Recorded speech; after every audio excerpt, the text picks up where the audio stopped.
한 주간 평안하셨습니까? 시간은 참 빨리 지나가는 건 사실인 것 같아요. 정말 시간이 너무 빨리 지나갈 때가 있죠. 근데 저희가 9월도 시작한 지가 정말 얼마 안 된 것 같은데 벌써 또 2주를 저희가 지내고 있습니다. 하나님의 말씀을 저희가 계속 묵상하면서 성도님들에게 드리고자 하는 메시지가 있습니다. 특별히 이스라엘의 왕들을 살펴보면서 하나님이 우리에게 말씀하시고자 한 것이 무엇인가? 결국 우리의 진정한 왕은 누구인가? 그리고 우리가 어떻게 살아야 하는가? 성도님들이 여러 왕의 모습을 통해서 그런 것들을 정립해 가야 되는 것이죠. 오늘도 우리가 한 왕을 만나게 됩니다. 우시야라는 왕이지요. 여러분들 왕의 이름을 외우시려고 할 필요 없어요. 저도 설교를 계속하지만 저도 왕 이름을 자꾸 헷갈리더라고요. 그래서 왕의 이름을 외우는 게 중요한 게 아니라 그 왕의 삶이 중요한 것입니다. 우시야라는 왕이 있습니다. 이스라엘에서 52년을 통치했어요. 그리고 개인적인 능력과 역량이 가장 뛰어난 왕이었어요. 불행한 가족사가 있는 왕이었습니다. 흔히 젊은이들이 자기의 인생이 성공하지 못할 때 가족사를 이야기하는 사람도 있습니다. 그런데 사실 이 우시야 왕은요, 굉장히 불행한 가족사를 가지고 있어요. 어떤 가족사냐면 그의 아버지 왕이었던 아마샤 왕이 반란군의 칼에 의해서 죽임을 당하게 돼요. 그러니까 평화롭게 왕위를 승계한 게 아니라 반역군에 의해서 어린 나이에 아버지가 죽는 모습을 봤는지 보지 못했는지 모르겠지만 그렇게 아버지를 반역자의 칼날에 잃게 되고 그리고 그들에 의해서 세워진 왕입니다. 그리고 그가 세워진 나이가 16살입니다. 우리는 이런 왕을 무슨 왕이라고 하죠? 여러분, 사장이 아닌데 사장의 이름을 가지고 있는 사장을 뭐라 그래요? 예, 잘 아시네. 바지사장이라고 하죠. 이 왕은 무슨 왕이겠어요? 예, 정확하게 말하면 그냥 허수아비고 바지왕이에요. 그냥 우리가 할 테니 당신은 여기 앉아서 계십시오. 우리 대한민국의 역사를 거슬러 올라가면 그런 일들이 참으로 많았죠. 그렇게 생각하시면 돼요. 근데 이 우시야라는 왕은요, 보통 사람이 아니었어요, 여러분. 여러분, 정말 보통 사람이 아니었어. 우리가 한국에 많은 교회들이 있죠. 근데 교회들마다 평안한 교회가 이렇게 많지 않습니다. 그런데 교회마다 아주 악명 높은 교회가 있기도 해요. 어떤 교회가 악명이 높습니까? 목회자가 들어가서 몇 년을 버티지 못하는 교회들이 있어요. 그런 교회 이력서를 낼 때 그 교회에서 이런 이력서를 냅니다. 교회에서 10년간 꾸준히 목회하실 수 있는 분을 찾습니다. 근데 제가 보면 몇 년을 가도 계속 못하는 교회가 있더라고요. 많은 사람들이 거기 가려고 하지 않지요. 그런데 제가 아는 젊은 목사가 그 교회에 들어가서요, 교회를 완전히 바꿔버렸어요. 야, 그 누구도 못한 일을 그 젊은 목사가 해내는데 정말 존경심이 생기더라고. 기가 막히다. 저기는 예수님이 와도 안 된다고 했는데, 야, 대단하구나. 교회를 완전히 바꿔버린 거죠. 우시야 왕이 그랬어요. 험악한 이 아버지를 죽일 정도의 이 기세등등한 반역군의 손에 허수아비 왕이 됐던 우시야는요, 탁월한 지혜와 결단력, 추진력을 가지고 있는 그런 왕이었던 것 같아요. 전혀 굴하지 않고요, 이 나라를 가장 강력한 나라, 자기만의 강력한 왕권을 가진 나라로 만들어가고 있습니다. 대단하죠? 개인적인 역량으로 보면 다윗 왕 이후에 우시야 왕이 최고인 것 같아요. 뛰어난 지혜가 있었습니다. 그리고 과감한 결단력이 있었습니다. 사람을 아우르는 카리스마도 있었어요. 그래서 왕의 자리에 52년 동안 있게 되죠. 우시야가 다스리는 나라는 여러분 대단한 나라였어요. 밖으로는 그 이름이 이집트에까지 펼칠 만큼 엄청난 위용을 자랑하는 왕입니다. 그리고 여러분, 외교에 신경 쓰느라 내적으로 문란하다? 전혀 아닙니다. 예루살렘 성벽을 재건하고 또 군사를 정비하고 안쪽으로 바깥쪽으로 완벽한 자기만의 나라를 만들어가고 있습니다. 그 누구도 건드릴 수 없을 만큼 탄탄한 나라들이 되어가고 있었죠. 그것뿐이 아닙니다.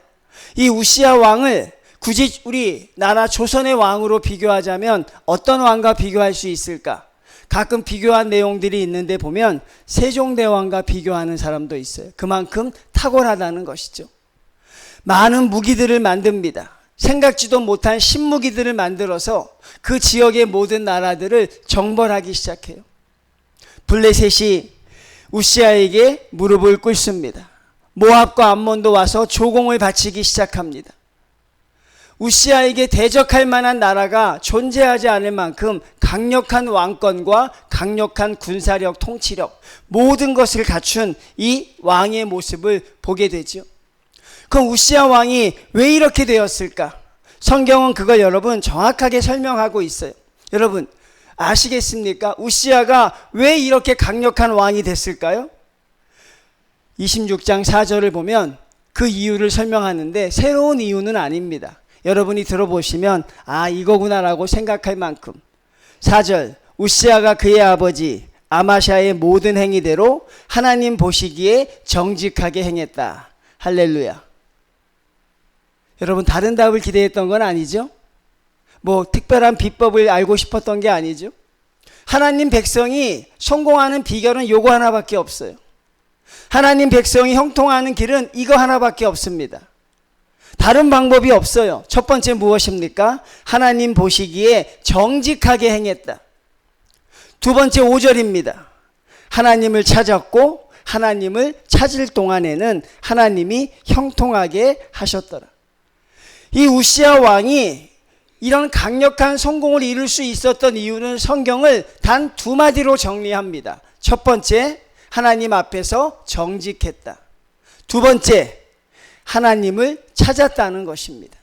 이 두 가지가 우시아 왕을 가장 강력하게 만들었지요. 그럼 우시아 왕은 왜 이런 여러분 인생의 시작을 했을까요? 그의 아버지와 할아버지를 본 거예요. 그의 아버지와 할아버지의 모습을 그는 기억했습니다. 특별히 그의 아버지는 하나님을 잘 섬기는 왕이었어요. 잘 섬기다가 우상숭배의 길로 빠져서 나라가 결국 반역군에 의해서 죽을 만큼 그런 비참한 지경에 이르렀고 그의 할아버지 요아스도 그래요. 우리가 잘 알죠. 요아스는 공부했기 때문에 하나님 뜻대로 종교개혁을 일으키다가 결국 마지막에 그도 좋지 않은 결말을 맞이하죠. 우시아는요 이를 악물고 악물었습니다. 아버지가 성공하는 것과 실패하는 것을 봤어요. 할아버지가 성공하고 실패하는 걸 봤습니다. 그 성공이 얼마나 대단한 것도 알았고 그 실패가 얼마나 뼈저리다는 것도 그는 느꼈어요. 자기 아버지가 반역군에 의해서 죽임을 당할 정도로 하나님이 버리시면 그렇게 된다는 걸 깨달았습니다. 그의 살에 새기고 뼈에 각인하고 그는 다짐하고 다짐했어요. 하나님의 뜻대로 살아야겠다. 하나님의 뜻대로 내가 그렇게 살아야겠다. 그는 아마 자기 자신을 채근했을 것입니다. 그리고 그는 하나님께 정직하게 행하였고 하나님을 늘 찾았습니다. 그리고 하나님을 찾을 수 있는 우시아에게 아주 든든한 우군들도 있었어요. 첫 번째가 그의 어머니입니다. 성경을 보면 그의 어머니의 이름을 묘사하고 있어요. 그리고 그가 예루살렘 사람이었더라. 그의 어머니가 얼마나 믿음의 사람이었는지 우린 조금 연구해 보면 알 수 있어요. 항상 믿음으로 살았던 그의 어머니가 있지요. 성도님들, 가정에서 어머니가 무너지면 다 무너지는 거예요. 아버지는 조금 무너져도 돼요. 아버지는 조금 휘청휘청해도 돼요. 근데 어머니만은 무너지면 안 돼요. 아나니아와 삽비라가 있었을 때 그 여러분 삽비라는 무너지면 안 됐던 거예요. 아나니아가 여보 우리 헌금할 돈이 너무 많은데 조금 띄고 냅시다 할 때 그것 좋다고 박수치면 다 무너지는 거예요. 어거스틴이라는 위대한 하나님의 사람이 있죠. 그 사람은 어머니의 기도로 됐어요. 타락하고 방황하는 삶에 빠져듭니다. 어느 날도 타락하고 방황하는 삶에 빠져들다가 술 취해서 집에 오는데 어머니가 자기를 위해 기도하는 소리를 듣습니다. 여기 자녀들 집에 올 때 어머니가 여러분 이름을 부르며 기도하는 소리를 듣습니까? 들어요? 네, 억지로 생각할 필요는 없어요. 여러분이 집에 문을 열고 왔는데 하나님, 우리 아들, 우리 딸 누구를 이름 불러 기도하는 걸 본 적이 있어요? 그렇다면 우리 어머니가 바뀌어야 돼요. 어머니의 사명은, 아버지들도 하려면 하세요. 예. 어머니의 사명은 자녀들을 위해 기도하고 가정을 옳게 인도하는 것입니다. 그래서 옛날에 유대인을 보면 그랬다 그래요. 엄마가 믿고 아버지가 믿지 않으면 믿음의 가정으로 인정해 줬고, 아버지가 믿고 어머니가 믿지 않으면 믿음의 가정이 아니라고 했대요. 그만큼 어머니의 믿음이 중요한 것이죠. 우리 어머니 되시는 분들, 어머니 되실 분들, 어머니가 되셨던 분들 다 자녀를 위해서 기도하는 것이 최고의 은혜인 줄로 믿습니다. 이 좋은 어머니가 있었어요. 그리고 또 누가 있었습니까? 좋은 선지자가 있었습니다. 하나님의 말씀을 늘 가르쳐주는 좋은 선지자가 있었어요. 그 선지자가 스가랴입니다. 성경에 스가랴가 하도 많이 나와서 어떤 스가랴인지 잘 모르겠지만 스가랴라는 선지자가 있었어요. 그가 하나님의 말씀을 계속 가르쳐줍니다. 좋은 왕 옆에는 항상 좋은 선지자가 있었습니다. 히스기야 왕 옆에는 이사야가 있었고, 요아스 왕 옆에는 여호야다가 있었고, 아, 좋은 선지자가 있으면 좋은 왕이 있구나. 근데 늘 그랬던 건 아니에요.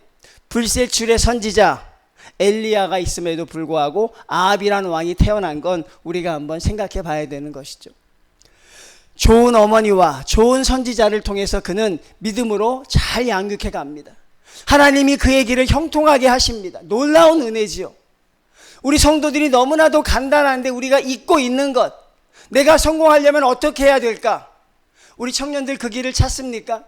하나님의 성도가 성공하는 길은 한 가지밖에 없어요. 하나님께 겸손하고 하나님의 말씀대로 사는 그 길밖에 없습니다. 그러면 여러분의 인생은 형통하게 되는 것이죠. 우시아는 그렇게 자기가 하나님 앞에 어떻게 살아야 하는지 아버지를 통해서 배웠어요.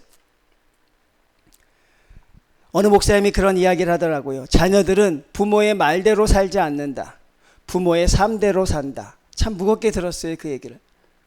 우리 부모들이 얼마나 자녀에게 좋은 이야기를 많이 해줍니까? 얼마나 많은 이야기, 좋은 이야기를 합니까? 그런데 자녀들은요, 부모의 말대로 살지 않는데요.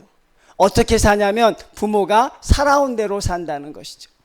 이게 우리가 참 무섭게 느껴지는 유전의 힘이라고요. 아버지를 욕하면서 그 아버지를 닮아가는 아들들, 아버지가 실패한 길을 보면서 그렇지 않게 되기를 원하지만 그 길을 걸어가고 있는 사람들. 참 여러분, 그 성경을 보면 그런 게 참 많지요. 우리 인생을 봐도 그래요. 교회에 3대 4대를 나오는 사람이 있거든요. 근데 그 아버지가 예배 시간에 졸잖아요. 아들도 졸더라고요. 아버지가 교회 늦게 나오잖아요. 그 가정이 늦게 나와. 아, 이게 참 아버지가 행한 게 중요하구나. 그러니까 여러분, 부모가 사는 대로 사는 거죠. 우리 부모들이 어떻게 살아야 하는지 우리는 우시아를 통해서 보게 되죠. 그의 나라가 여러분 강력해집니다. 오늘 본문을 한번 볼까요? 자, 이제 오늘 말씀입니다. 그가 52년을 왕위에 있었는데 40년 이상 엄청난 형통을 누립니다. 솔로몬이 누렸던 것, 다윗이 누렸던 그런 위치를 그가 확보하지요. 얼마나 그가 높아졌겠습니까? 그가 강성하여짐에. 성경을 많이 읽는 성도들은 알 거예요. 슬픈 예감이 들어요. 그렇죠? 슬픈 예감은 틀린 적이 없죠. 그가 강성하여짐에, 아, 이것도 무슨 일이 생기겠구나. 아, 그러면 우시아만은 그러면 안 되는데. 성도님들, 남쪽 유다에 많은 왕들이 있었잖아요. 놀라운 사실은요, 처음부터 끝까지 하나님을 온전히 섬겼던 왕은 한 명도 없어요. 처음부터 인생 끝까지 하나님을 섬겼던 왕은 전무합니다. 어떤 왕이 제일 많아요? 잘 섬겼다가 무너진 왕이 제일 많고, 그 다음에 두 번째 어떤 왕이 많아요? 처음부터 엉망인 왕들이 많아요. 그러니까 여러분, 그가 강성하여짐에, 아, 불안합니다. 그렇죠? 자, 그의 마음이 교만하여. 이게 안 되는 거구나. 하나님의 말씀을 마음에 새기고 뼈에 새긴다고 해도 이게 안 되는 골이라는 거죠. 열왕기하, 역대상, 역대하를 읽으면서 우리에게 가르쳐주는 가장 확실한 진리는 무엇입니까? 우리가 평안하고 형통할 때 교만하여진다는 것이죠. 교만의 형태는 너무나도 다양하게 나타나지만 교만해진다는 것입니다. 여러분, 이스라엘의 초대 왕 사울 왕이 무엇으로 무너집니까? 예배권을 침해하죠. 사람이 교만하여지면 그런 생각들이 드는 것 같아요. 내가 하나님의 말씀을 100% 순종할 필요가 있을까? 내가 이렇게 이룬 게 많은데, 누가 생각하지도 않지만 그런 마음이 드는 거죠. 아담과 하와도 왜 선악과를 따먹습니까? 먹음직스럽고 보암직스러운 게 아니라 하나님처럼 되고 싶었어요. 형통하고 강성하여지면 그 마음이 교만하여지는데, 유대의 왕들을 보니까 하나같이 예배를 다 침해하더라고요. 하나님이 가장 싫어하는 게 뭐라고 제가 가르쳐 드렸어요? 예배권을 침해하는 거라 그랬어요. 우시아는 너무나도 강력한 나라를 이루었습니다. 왕의 자리에 50년 있을 만큼 절대 왕권을 구사했어요. 그의 아버지가 그렇게 비참하게 죽었지만 그는 강력한 자기만의 나라를 만듭니다. 그리고 한치도 쉬지 않았어요. 하나님과 함께 동행하면서 외적 내적인 걸 다 갖추었어요. 이제 그가 더 이상 할 것이 없고 이제 더 이상 누릴 것이 없었나 봐요. 40년간 수많은 사람들의 칭찬을 들었을 거예요. 당신과 같은 왕은 없었습니다. 당신과 같은 왕은 존재하지 않습니다. 당신이 있기에 이 나라가 삽니다. 아마 그런 칭찬과 그런 이야기를 수십 년간 귀에 박히도록 들었을 거예요. 많은 사람들이 우시아 왕을 높여줬을 것입니다. 그에게도 문제가 생기기 시작합니다. 여러분, 왕들은요, 저와 여러분보다 훨씬 뛰어난 존재들이에요. 믿습니까? 한 나라의 왕입니다. 얼마나 많은 교육을 받았겠어요? 얼마나 많은 좋은 배경이 있었겠어요? 근데 그런 사람들이 무너지는 과정을 보면서 우리보다 훨씬 나은 사람들도 저렇게 무너지는구나. 그러면 우리가 깨어있지 않으면, 아니 내가 주님 앞에 정말 어떤 몸부림을 치지 않으면 우리도 자연스럽게 저런 길을 가겠구나. 왜? 우리는 주님 앞에 우리가 강성하여지기를 기도하니까. 내가 하나님 앞에 잘 되기를 기도하니까. 부모는 여러분의 자녀들이 강성해지기를 기도하니까. 그 자녀들이 강성해질 때 그 길을 모두 다 걸어간다는 것이죠. 예외가 없었다는 것입니다. 다윗도 예외가 없었어요. 하나님이 내 마음에 합한 자라고 했던 다윗도 예외가 없었습니다. 강성하여질 때 항상 무너지더라는 것이죠. 그의 마음이 교만하여 악을 행하되, 그 마음속에 생각을 해보는 거예요. 왜 이스라엘 왕들은 교만하여지면 하나님의 예배를 망가뜨릴까? 그 마음속에 하나님의 말씀을 순종해서 여기까지 왔다는 믿음이 아닌 거예요, 여러분. 처음에는 주님이 주셨다고 생각하지만 그 나머지는 나의 힘으로 왔다고 생각하는, 아니 하나님과 내가 합력하여 왔다고 생각하는 것이죠. 그래서 자기가 이스라엘의 왕이니까 하나님과 동등된 위치에 서려고 하는 것이죠. 일반 백성은 제사장이 예배를 드리는 예배를 받아야 하지만, 나처럼 강력하고 존경을 받는 왕은 제사장이 드리지 않는 내가 스스로 예배를 드려도 괜찮다고 생각하는 것이죠. 한국 교회가 무너지면 제일 먼저 무너지는 건 예배입니다. 여러분이 무너지면 예배가 무너지는 거예요. 하나님 앞에 예배 시간이 지루하고 그 예배에 나를 드리기도 힘들고 그저 앉아있는 한 시간이 천년 같은 그런 시간을 보낸다면 우리의 믿음은 무너지는 것이죠. 역시 우시아도 하나님의 예배를 범합니다. 참 그게 안타깝지요. 왕보다 높은 사람은 하나님밖에 없기 때문에 왕이 높아지려고 하면 하나님과 대적할 수밖에 없는 것이죠. 근데 하나님을 대적하는 가장 일반적인 방법이 뭐예요? 하나님의 예배를 망가뜨리는 거예요. 이스라엘의 초대왕 여로보암이 제일 먼저 왕이 돼서 한 일이 무엇입니까? 하나님의 예배를 무너뜨렸죠. 그 결과 그는 가장 악한 자의 길로 넘어가는 것이죠. 여러분들이 다 할 자신이 없거든. 성도님들이 다 잘할 자신이 없거든. 기도도 잘하고 찬양도 잘하고 헌신도 잘하고 봉사도 잘하고 선교도 잘하고 다 잘할 자신이 없거든. 한 가지만 잘하면 돼요. 그 한 가지가 뭡니까? 예배입니다. 나는 생명을 다해서 예배를 바치겠다. 그 예배를 잘 드리면 하나님 여러분을 지켜주십니다. 근데 예배가 무너지면 다 무너져요. 그의 마음이 교만하여 악을 행하여 그의 하나님 여호와께 범죄하되 여호와의 성전에 들어가서 향단에 분향하려 한지라. 하나님이 다 주셨는데 40년간 누렸는데 52년 중에 마지막 10년은 그가 이렇게 교만해져 가고 있는 것이죠. 17장입니다. 제사장 아사랴가 여호와의 용맹한 제사장 80명을 데리고, 여러분 이 우시야 왕이 얼마나 대단했냐면 대제사장이 제사장 80명을 데리고 갈 만큼 강력한 왕이었다는 거예요. 여러분 이 우시야의 위세를 알겠어요? 대제사장 혼자 가도 되는데 그간의 모습을 보면 다윗 왕 앞에도 나단 선지자 혼자 갔거든요. 근데 이 아사랴는요 왕의 권위를 알기 때문에, 왕의 위엄이 크기 때문에 제사장 80명, 그것도 용맹한 제사장 80명을 데리고 갑니다. 그리고 왕에게 이야기합니다. 뭐라고 이야기합니까? 이것은 왕이 할 일이 아닙니다. 오직 분향하기 위하여 구별함을 받은 아론의 자손 제사장들이 할 바니 성소에서 나가소서. 왕이 여기 계시면 안 됩니다. 성소에서 나가십시오. 왕이 범죄하였으니 하나님 여호와에게서 영광을 얻지 못하리이다. 여러분 제가 여러분에게 요즘 강조해 드리고 있는 거 있죠? 교만하면 어떻게 된다? 까먹었어요? 교만하면 분노한다. 화가 내면 그 사람 교만한 거예요. 화를 내는 사람은 교만한 사람이라고 보면 돼요. 자 보십시오. 그가 교만하다고 하죠.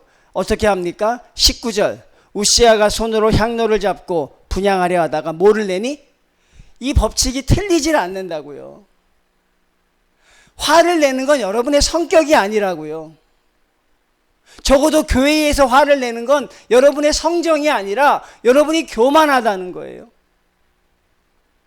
교만하면 화를 내죠. 요나도 화를 냈죠. 근데 여러분 다윗은 화를 내지 않았어요. 우리는 저마다 치부가 있습니다. 그 치부를 들춰내는 사람을 정말로 싫어하죠. 저도 저의 약점들이 있습니다. 그렇죠? 그래서 부부싸움 할 때 부부끼리 절대 건드려서 안 되는 게 뭡니까? 그 배우자의 약점이죠. 그거 건드리면 싸움 길어집니다. 그거 건드리면 싸움 오래 갑니다. 그렇죠? 왜? 나의 가장 약한 부분을 남편이 알고 있고 또 남편의 가장 약한 부분을 부인이 알고 있기 때문에. 예전에 제가 있던 노예에서 재밌는 일이 하나 있었어요. 목사님이 안식일을 얻어서 저기 외국에 선교를 갔는데 사모님이 목사님을 노예에다 고발한 거예요. 희한하죠? 사모님이 목사님이 잘못한 걸 쭉 적어서 노예에 고발했는데 노예 목사님들이 모르던 죄악들이 많이 적혀 있더라는 거예요. 그 두 분이 왜 그랬는지 모르겠지만 정말 저도 본 적이 있는데 그 나열된 것이 아주 리얼하고 자세하더라고요. 아, 부인한테 잘해야겠구나. 그렇죠? 부인이 항상 내 편은 아니구나. 이거 부인하고 등 돌리면 난리가 나겠구나. 그렇죠? 목사도 못하겠구나. 그런 생각을 한 적이 있었어요. 사랑하는 성도님들, 분노하면 교만한 거예요. 여러분, 다윗은요 한 이름 없는 선지자가 자기에게 와서 다윗이 그렇게 감추고 싶었던 자기의 치부, 여인을 간음하고 여인의 남편을 죽였던 그 과거를 다윗 앞에서 들먹일 때 죽이고 싶었겠지요. 왕인데 많은 사람 앞에서 그걸 드러내면 얼마나 괴롭고 힘들겠어요. 근데 다윗은요 그 자리에서 무릎을 꿇습니다. 내가 범죄하였나이다. 이게 다윗의 위대함이에요. 근데 우시야는 다윗과 같은 위대함을 가졌지만 교만하다고 이야기했습니다. 화를 내며 그가 제사장에게 화를 낼 때 여호와의 전 향단겨 제사장들 앞에서 그의 이마에 나병이 생긴지라. 이스라엘 역사상 가장 강력한 나라를 이루었지만 어떤 왕도 나병에 걸리지는 않았어요. 어떤 왕도 이런 문둥병에 걸리지는 않았습니다. 그리고 보통 문둥병에 걸리면 어디에 걸려요? 손끝이나 발끝으로 시작된다고 하는데 이 우시야 왕은 이마에 나병이 생겼습니다. 하나님이 얼마나 실망했는지 아시겠어요?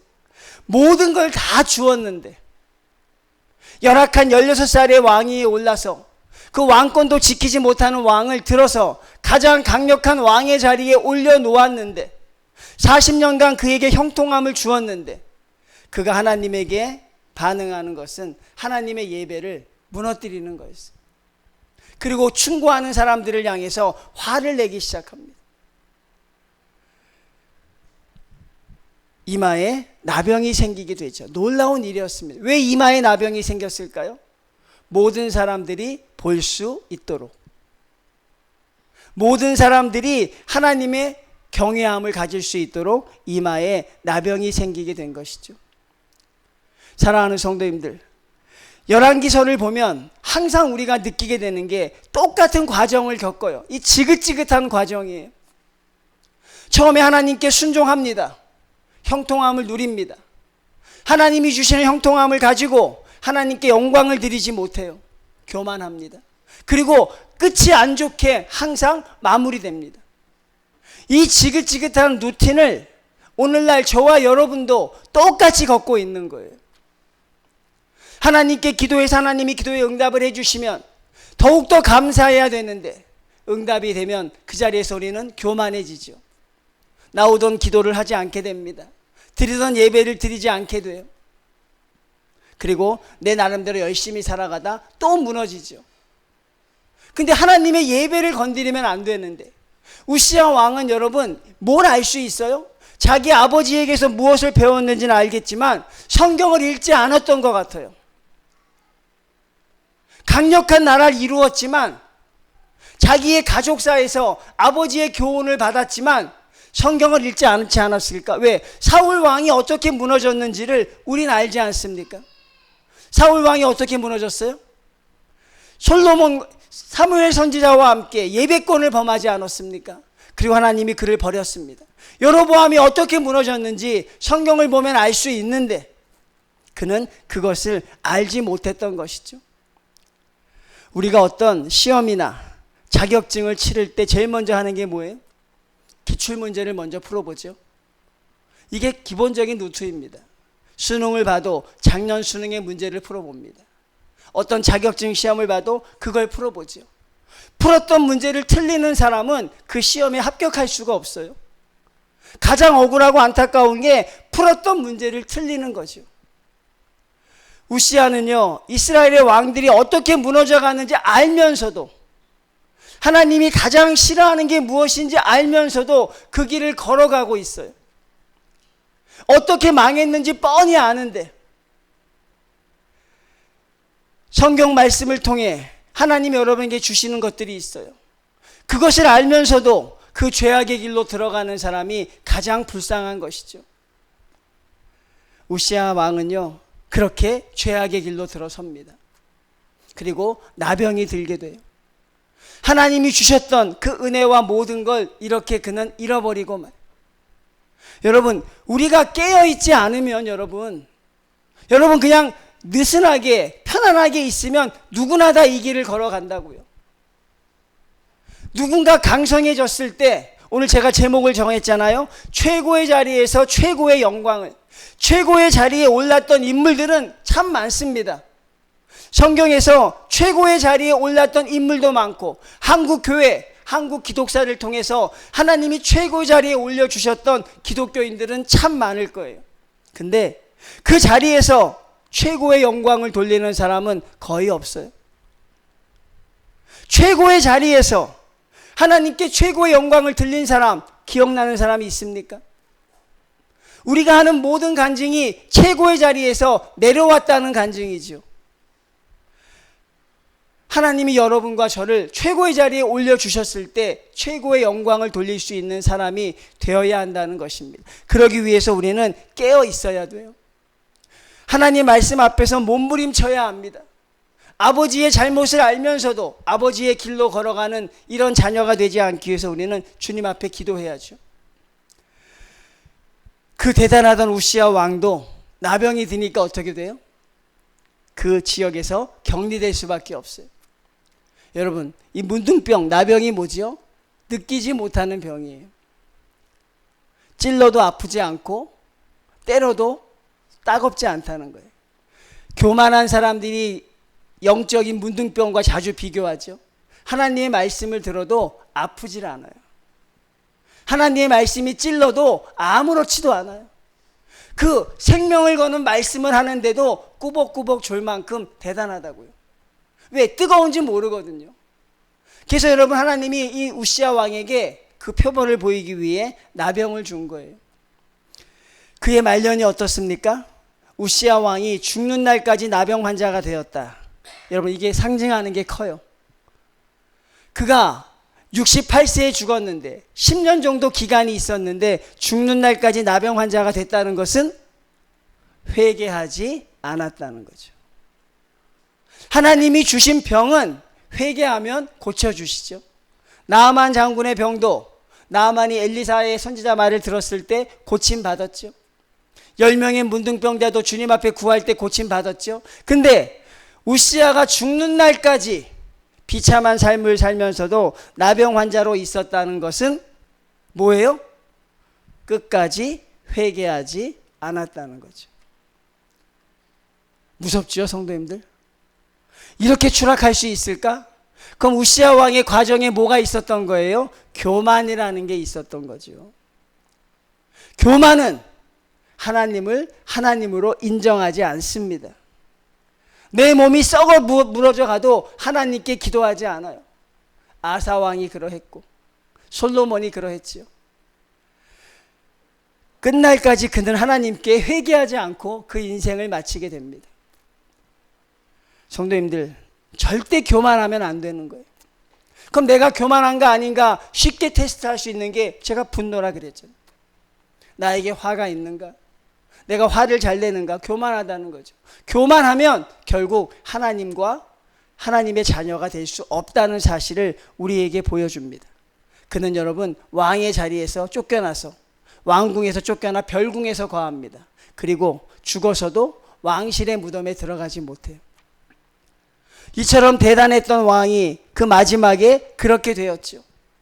최고의 자리에서 최고의 영광을 드렸으면 얼마나 좋았을까요? 최고의 자리에서 하나님을 최고로 찬양했으면 얼마나 좋았을까? 꼭 이래야만 했었을까? 꼭 이 사람도 똑같이 이렇게 살았어야 했을까? 그리고 우시야 왕 이후의 왕들도 이와 다르지 않은 길을 걸어갑니다. 그리고 저와 여러분도 이와 다르지 않은 인생을 살고 있을 가능성이 많지요. 우시야 왕의 교훈을 통해서 배우십시오. 하나님의 역사를 통해서 이거는 마음에 새기십시오. 그리고 하나님을 향해서 여러분이 서야 할 자리에서 최고의 자리를 주셨다면 최고의 영광을 드릴 수 있는 우리 성도들이 다 되시기를 주님의 이름으로 축원을 드립니다.